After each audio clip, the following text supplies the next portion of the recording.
Très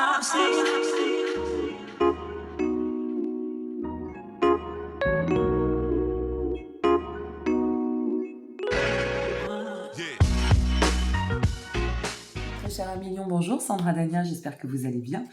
Je vous retrouve à l'occasion de votre guidance concernant ce mois de décembre. Nous allons découvrir ensemble ainsi votre guidance, donc guidance qui est valable pour nos amis Lion et ascendant Lion. Et si vous souhaitez regarder aussi, pourquoi pas pour votre lunaire ou votre Vénus en Lion, selon le domaine dans lequel vous regardez cette vidéo. Vous disposez bien évidemment de tous les liens en dessous de cette vidéo si vous souhaitez me consulter ou vous procurer mon livre, entre autres, n'hésitez pas. Voilà, allez, c'est parti. Ce sur quoi vous devez travailler concernant ce mois de décembre.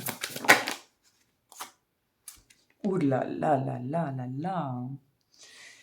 Bien. Alors, ce sur quoi vous devez travailler sur ce mois de décembre, c'est vos émotions. C'est la reliance à l'amour avec les amoureux. C'est aussi peut-être l'interprétation de l'unification dans votre propre profondeur de lien. Ça peut toucher effectivement un accord avec quelqu'un d'autre ou un accord vis-à-vis de vous-même, mais c'est vraiment l'amour. Voilà, on est sur prendre soin de cet amour qu'on se porte à soi, l'amour que l'on porte à l'autre, se relier dans l'amour. Enfin, il y a vraiment quelque chose qui démarre très très fort. Bon, je viens d'effectuer le tirage des taureaux. Si vous êtes ascendant taureau, vous allez être servi. Allez, on continue. Qu'est-ce qui va vous aider pour pouvoir évoluer vers votre but? Oh, on nous donne l'ermite. Alors ici, ce que l'on est en train de vous dire, mes chers amis lions, c'est sortez de vos coquilles. Ce sur quoi vous pouvez vous appuyer pour vous aider, c'est sortir cet ermite, cette énergie d'ermite, à savoir, peut-être vous avez besoin de passer par une phase d'introspection. Peut-être vous avez besoin de patience pour pouvoir savoir un petit peu comment vous positionner, quelle posture adopter par rapport à une relation, une situation, une collaboration, une association. Mais ici, l'ermite vous dit, regarde, l'ermite va dans le sens des amoureux, c'est-à-dire j'éclaire ta lanterne, d'accord? J'éclaire ton chemin. Donc, n'hésite pas, vraiment, soit à t'orienter vers l'amour, soit à te réorienter vers tes émotions et tes sentiments, d'accord? Sortez, si tel est le cas, de cette zone un peu figée, un peu en suspens. L'ermite vous y invite, d'accord? Quelle émotion doit être cultivée pour avancer? Je m'excuse pour le bruit, mais j'ai une chaise roulante que je dois resserrer et qui grince un peu. Alors, le 9 de denier. Vous allez faire partie des grands gagnants, je crois, pour ce mois de décembre. Le 9 de denier, dans le cadre de justement cette émotion, cette vibration émotionnelle à cultiver pour pouvoir avancer et jusqu'au but final de ce mois de décembre, c'est vraiment l'énergie de la concrétisation, de l'avancement concret, de l'équilibre. C'est l'énergie de la prospérité, de l'abondance, d'accord? Nous sommes sur une dynamique de réalisation ici et ça passe, quel que soit le domaine pour lequel vous regardez cette vidéo, ça passera par les sentiments, ça passera par le bien-être, ça passera par l'harmonie et l'amour. Donc, c'est vraiment un carrefour important. Quelle énergie, hein? Que devez-vous laisser derrière vous pour avancer? Le valet d'épée. Waouh! Là, c'est très parlant. Ce que vous devez laisser derrière vous avec le valet d'épée, c'est peut-être de sortir d'une zone... Ne soyez pas trop méfiants, c'est ça que je veux vous dire. En fait, c'est ce que vous devez laisser derrière. Donc, la méfiance, trop d'imprudence, trop de vigilance. Imprudence, c'est pas le terme, je m'en excuse, c'est pas ce que je veux vous dire. Trop de vigilance, vous comprendrez dans ce sens-là. C'est un défi, là, qui vous est lancé. Donc, finalement, le valet d'épée vient vous dire, mais tu es complètement apte à pouvoir agir de la sorte. Tu es complètement apte à aller dans le sens de ce changement, de cette voie de progression, et c'est très porteur pour toi. D'accord? C'est un défi, mais c'est très porteur. Donc, ne fiche pas les choses, ne cristallise pas, sors de toute méfiance, sors de ton mental aussi peut-être, sors de ces cycles en fait qui t'amènent à être peut-être un peu proscrit. Si tel est le cas, ouvrez-vous. En fait, c'est comme si on vous disait là, ouvre-toi. Génial. Quelle est l'étape pour commencer à cheminer vers votre but? Et après, on mettra des compléments. On en a deux. L'étape, c'est le magicien et la justice. Waouh! Regardez-moi ça. Incroyable. Le magicien, en fait, cette étape, c'est clairement, et on y va, nouveau commencement. Le magicien, c'est définir maintenant, à la suite de cela, les buts, les objectifs que vous souhaitez atteindre. C'est une carte extrêmement puissante pour tout ce qui va être lié au commencement, au recommencement, à l'ouverture. C'est une carte qui nous parle de très bons présages et qui nous dit, vas-y, tu as une grande connexion. Si ça concerne l'amour, c'est une super connexion, je vous le dis tout de suite. Et avec la justice, alors ça c'est intéressant, parce que la justice, elle vient nous parler de rééquilibre. Elle vous explique qu'en fait cette connexion, elle est équilibrée. Quel que soit le domaine, ce vers quoi vous tendez, que ce soit pour vous, vis-à-vis d'une relation affective, d'une collaboration, d'une association, d'un projet, peu importe, allez-y, mettez-y du cœur, d'accord? Parce que avec la justice, on fait vraiment référence à des décisions que l'on acte en conscience, mais dans une vision stable.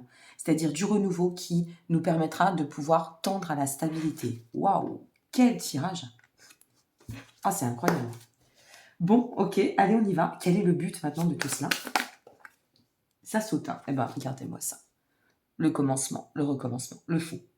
On a le magicien, le fou, la justice. Incroyable. Et les amoureux. Oh, ça va vite, hein. Ça va aller très très vite là. Hein. Je ne sais pas ce que vous traversez. J'ai hâte d'avoir vos commentaires. Le fou, c'est le commencement, mes amis. C'est la potentialité. C'est que tout est potentiel. Tout est là, tout est ouvert. Tout est open bar. Tous les feux sont ouverts. D'accord? C'est un début de quelque chose joyeux, positif, réceptif, ouvert, aéré. C'est un plan de croissance. C'est presque la vérité, la quête de sens qui vient sur votre chemin. Bon, allez, continuons. On va voir les messages supplémentaires. Mais je crois que, tout comme vos amis, une fois de plus taureau, que la guidance que j'ai effectuée avant vous, c'est très très parlant. Alors, qu'est-ce qu'on a à nous dire d'autre? On nous parle du 2 de bâton. Expansion, perspective, voyage, croissance, voire à long terme. C'est comme si on n'arrêtait pas d'insister, comme si j'étais, à travers ma guidance, là, j'étais juste un passage de confirmation pour certaines et certains d'entre vous. Alors, bien sûr, c'est général. Ça ne vaut pas le cas par cas, une guidance privée. D'ailleurs, voilà, si vous avez envie de développer, n'hésitez pas, bien sûr, mais si ça vous résonne, allez-y. Si ça ne résonne pas tout de suite, n'oubliez pas que c'est pour décembre. Revenez voir cette vidéo et attendez que le mois de décembre se manifeste. Hein, ok? La reine d'épée. Puis alors, d'un déterminisme, ça avance. Hein. Oh, c'est incroyable. Et c'est comme si, en fait, le fait d'emprunter ce chemin, vous voyez, ça vous permettait de revenir à une forme de quête d'indépendance, peut-être sur des blessures. Parce que là, on est bien sur la reliance, mais c'est pas la quête d'indépendance dans le sens je m'écarte, je m'éloigne, pas du tout. Au contraire, c'est plutôt la quête d'indépendance sur je me libère de tout ce qui m'a, de toutes ces tierces souffrances. Des tierces, c'est pas forcément une personne, c'est des souffrances, des blessures, voilà, des interactions qui m'auraient bloqué, ou peut-être le mental simplement. Mais là, on va de l'avant et on reprend en fait sa puissance, son pouvoir. On en retire une troisième, on s'arrête là parce que c'est juste magnifique. Voilà. C'est incroyable. Regardez, la grande prêtresse. Mais c'est incroyable cette journée de tirage. Vous êtes le troisième pour aujourd'hui. Je vais m'arrêter ici, mais c'est vraiment juste exceptionnel. Hein. Exceptionnel. La grande prêtresse, ça vient vous dire, fiez-vous à votre instinct. Votre intuition ne vous trahira pas, d'accord? Vous êtes sur un plan d'ouverture à la créativité. Vous êtes sur un plan d'éveil. Ayez confiance dans ce que vous êtes en train de cheminer, de conduire. Exploitez vos ressources intérieures. Vous n'êtes pas dénué, c'est pas parce que vous êtes un signe de feu et pas un signe d'eau que vous êtes dénué je sais pas moi, de sensibilité, d'intuitif, si, bien sûr, vous en avez comme tout le monde. Appuyez-vous là-dessus. Ok? À la coupe, j'ai l'empereur et le 9 de coupe. Bon, j'ai envie de vous dire, tout va bien, je vais bien, c'est un peu ça l'idée, quoi. L'empereur, on est vraiment sur cette maturité, cette structure, ce côté très cadré, on sait où on va. Voilà ce que je peux vous dire. On sait où on va. Et avec le 9 de coupe, on est sur la route de la satisfaction, du bien-être, de l'harmonie. Tout va bien, tout va bien. C'est du bonheur, votre tirage là. Du bonheur. Mais vraiment. Allez, on va voir en intuitif ce qu'on nous transmet en complément. Et encore une troisième, s'il vous plaît. Ouais, beaucoup d'émotions. Oh là là, écoutez, si vous êtes sur du sentimental, je vais être très sincère, on est sur une rencontre extrêmement puissante. Extrêmement puissante, je vous assure. Ouais. La bougie, la porte, c'est comme C'est comme si ça revenait de loin ou c'est comme si c'était une évidence. Et nous avons l'eau, l'eau représente les émotions, hein, la richesse, la profondeur des émotions. Ça représente tout ce qu'il y a de plus quintessent, de plus majestueux dans les émotions. Waouh! Et regardez ce qu'on nous dit. On nous parle d'intégrité, ça c'est la position. Et on nous parle de destin, mes amis. De destin à million. Ton destin est de prospérer, de briller, de transformer son cours en un avenir radieux. Là, vous allez faire, si c'est sur une rencontre, une collaboration, peu importe, c'est magique. C'est juste magique. Intégrité. Fais preuve de souplesse, mais sois surtout honnête avec toi-même. Assume tes croyances et tes valeurs, et les autres croiront en toi. Pardonnez-moi. C'est ce que je vous disais tout à l'heure, quand je vous disais la reine d'épée. C'est plutôt dans ce sens-là. Reprendre vraiment cette pleine puissance, ce plein pouvoir, et assumer. Peu importe ce qu'on en dit, peu importe comment on le voit, peu importe, on s'en fout. Assumez, d'accord? Vous assumez, vous foncez. Parce que là, il y a un cadeau. Il y a un cadeau. C'est providentiel. Il y a quelque chose en chemin. Ok? Voilà mes chers amis, donc je vous remercie pour votre présence. N'hésitez pas à nous rejoindre. Merci pour vos encouragements, vos petits likes qui me permettent d'être de plus en plus et mieux référencés. On est au moment où j'effectue cette guidance près de 30 000 sur la chaîne. C'est magique et merci vraiment pour vos soutiens, votre fidélité au fil du temps. Merci pour votre solidarité et votre confiance. Voilà ce que je voulais vous dire. Je vous embrasse toutes et tous bien fort. N'hésitez pas aussi à aller voir votre guidance pour votre ascendant, si votre ascendant est différent. Et puis, je vous dis à très bientôt et prenez bien soin de vous. Au revoir.